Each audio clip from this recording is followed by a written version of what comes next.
What up, G? Is that how we're going to start? Just start it like that. It's, I'm going to talk the language of the streets. it's Tuesday night, and g'day everybody. That means we're here to do a video, and we're going to react to Spiral, which is the latest installment of the Saw franchise, which we saw at the preview screening. I turned up to this one. Remembered it was on. Thanks to your text earlier that day. Yep. Now, this is an interesting one. Look, I'm a little bit on the fence with this. Like, didn't hate it, didn't love it, kind of down the middle. I can see merit, but I can also see plenty of room for criticism. It's a funny one. Look, I like am similar. Like when I was watching it, I was like, oh yeah, I think it's fine. Yeah. Or whatever. Yeah. You know, like there's like when Chris Rock was doing his comedy bits, I was like, yeah, Chris Rock's super funny. Like this is like I like this. I like all this stuff. Hated that. Oh, did you hate it? I Hated liked it. his jokes. Yeah, no. I thought it was quite funny. I was like completely out of character, but I liked it. Yeah. It didn't fit the movie. It was just more Chris Rock doing Chris Rock. And it was funny, like the stuff on the subway when he's talking about Pilates. Yeah.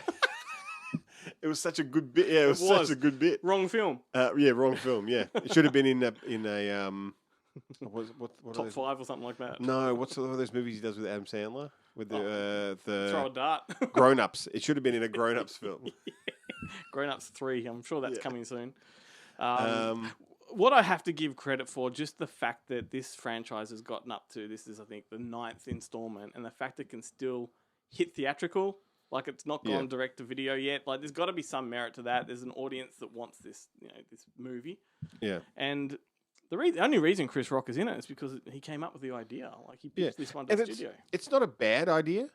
It's just I felt like there are a lot of kind of big plot holes in it and things that don't really make sense, and not in a they do make sense, but you're just like, why would you do that? Like, if you've got choices, why would you? And my biggest problem with it is that a couple of the kills, you're like, this guy has literally had to invent technology to do this. Welcome to the Saw franchise. Yeah. So the trajectory of Saw, as people that have seen the franchise know, never seen a Saw film. He hasn't. This was his first one, which is kind of a good entry point because it's almost a reboot.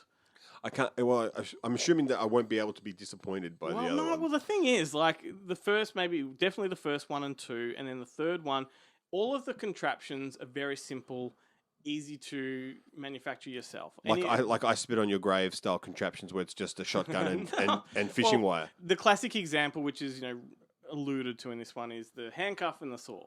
Yeah. Simple. Then in part 2, I think it is, there is a giant pit, like a spa, like a deep, or like a Silence of the Lambs pit, full of syringes. Chucks a girl in it, and she's got to dig to the bottom to get something, right? And they're just needles. Anyone can do that if you buy enough needles, right? So they're all simple. Whereas by the time the franchise really started churning over and becoming repetitious, suddenly you need like 7 engineers to mastermind these things. You need about 2 years to build them. It all became so far-fetched that you just sort of suspended your disbelief and went along with it.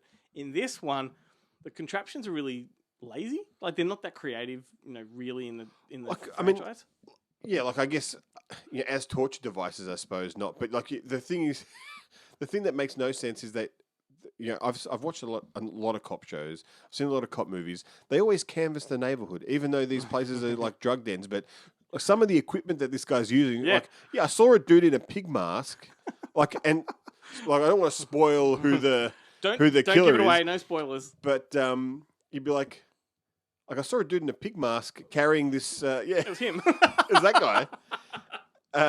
No, but I didn't see the truck arrive with all that. With on the it. giant with all the equipment, like at 2:00 in the morning, like made a racket and woke me up and woke the kids up. I mean, this is the thing that when it comes to this franchise, you kind of got to put that conversation out of your mind because the whole thing comes apart when you think about it like that. And I guess the fact that there were sloppy contraptions in this one makes sense in that this is not John Kramer, who was the genius behind the franchise. This is a copycat who's not as smart, who can come undone, all that kind of stuff. But the original series, it was all very interconnected. Like all the installments made sense, and quite often, like part 5 might have referenced back to part 2. Like that was very cleverly done. So this is kind of a rehash. But what bothered me was in the lead up to it, they kind of sold it in the promos like it was a 7 type of let's flip the story and look at it from the police point of view, right? Waiting for a head in the box type thing. Yeah. And so I didn't want the contraptions. Like, I wanted this to be an actual procedural film where we're chasing a serial killer. And kind of in that first kill, like, I mean, unfortunately, they show you it. Yes. But had it just been them rocking up to the subway and trying to discover what the weird body parts and stuff were, it would have been a much better film. But it's almost as if the cops are watching it with you, like they're playing into the franchise now. Like, rather than shaking things up and doing something new, they're just buying into what it is. And the thing that is like that is a bit ridiculous is that, like, so in the Saw franchise, he is the only serial killer to ever have existed in that world. Like, they immediately go, "Oh, this is Jigsaw," and you go, "Well, what, Jeffrey Dahmer didn't like?" There's not no, but the signature was like, because the spiral clearly, the contraptions, they could obviously relate it. But they didn't know about the contraptions, the first kill. No, not at first. Although they didn't actually know about it in any of them, because you only find the bodies that are torn apart. Like, they don't know what tore them apart. No, but it was the second. But it was the whole "I want to play a game with you" that kind of stuff. Yeah, the little video. Anyway, look. It's got merit though, because people are just gorehounds that like their torture porn. There's plenty in it for them, and those people exist. We can't deny that, and they're gonna get plenty of bang for buck. I will say the one thing I really didn't like was the sepia color tone through the whole film. Yeah. And that was like trying to do a 7 kind of, Yeah. I was like, just like, somebody open a blind. Well, yeah. Why do they do everything in the dark in these films? Like, sitting at the desk, just going through files, turn the fucking light on. But actually, one thing that I don't know, 100%, that I was talking about this with Jarrett after watching the film, that I didn't realize, but the girl who plays the police captain, the woman who plays the police captain, she's Audrey from Vegas Vacation. I was like, holy shit, of course she is. Does the get stuck in the sunroof? Yeah. Like, and then you're like, if you think of Spiral as like the adults only back room to the NQR, the Not Quite Right Casino in Vegas Vacation, it takes on a whole new light. You're like, this is actually pretty good. I know. Just waiting for Randy Quaid to rock up. Yeah, that's it. Because I think she was in the Randy Quaid. Yeah. In the Randy Quaid ones as well. Yeah, she kind of transitions over. Yeah. Oh my goodness. Wow. I was trying to figure out what I knew her from. Yeah. The whole film. I knew it too, and I'm thinking it must be some TV show like Angel or Buffy that I've watched. She's sure as shit done a boatload of those. Yeah. All right. Well, anyway, Spiral, I don't think it landed the way I thought it would. And so it was a bit underwhelming. But at the same time, like I said, it's got an audience. The fact that it's still theatrical is pretty impressive. And look, the kills are good. Like, the gore is good.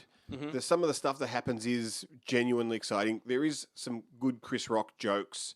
I mean, the biggest one being his earrings throughout the whole film. He yells the whole time, though. He does. He can't talk to anyone on the phone without yelling. He yells at everyone. He practically picks up the phone and goes, "Hello!" But they all, despite what's going on, like, they literally have...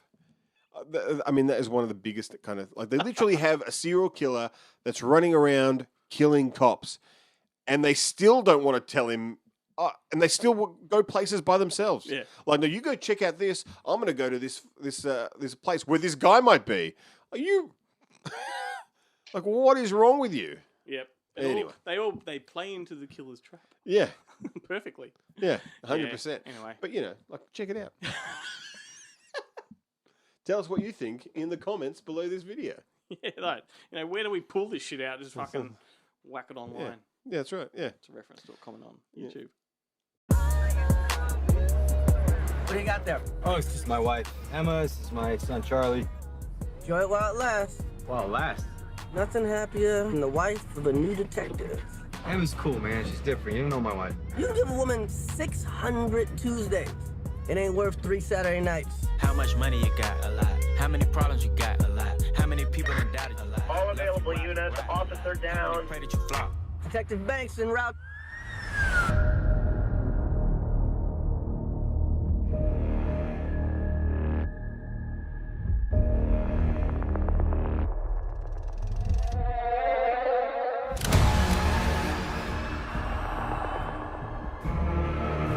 Whoever did this has another motive. They're targeting cops.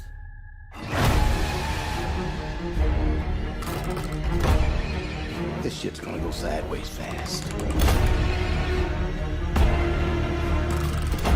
Somebody's out there pulling all the strings.